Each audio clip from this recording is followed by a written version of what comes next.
एके दिवशी चोळप्पांच्या घरी मेहुणी आली असताना झोपताना नाकातील नथ अंथरुणावर बाजूलाच काढून ठेवली. चोळप्पांच्या पुतण्याने ते बघितले आणि नथ चोरली. सकाळी जागे झाल्यानंतर तिला नथ सापडली नाही आणि नथ चोरीला गेली म्हणून ती रडायला लागली. मेहुणीची घरची परिस्थिती जेमतेम होती. तिचा नवरा भिक्षुकी करायचा आणि मोठ्या प्रयत्नाने भिक्षुकीच्या बळावर त्याने 50 रुपयाची नथ बनवली होती.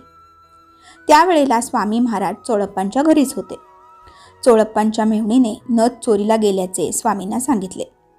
स्वामींना तिची दया आली आणि तिला आधार देत ते बोलले की अगं रडू नकोस, शांत बैस, सापडेल तुझी नथ. त्यानंतर जवळजवळ 1 तास झाला. चोळप्पांच्या मेहुणीने पुन्हा स्वामींना विचारले तेव्हा स्वामी म्हणाले, थांब ग, भेटेल तुझी नथ, घाबरू नकोस, असे स्वामी बोलले.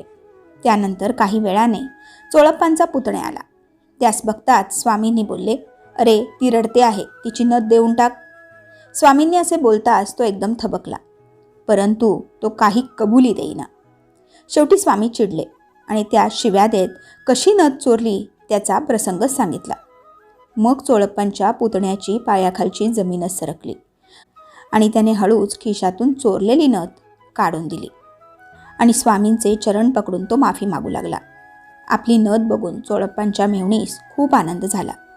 स्वामींच्या अंतसाक्षित्वाची प्रचिती सर्वांना आली.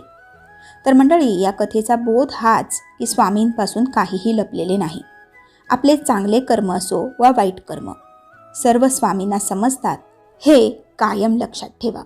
धन्यवाद. श्री स्वामी समर्थ.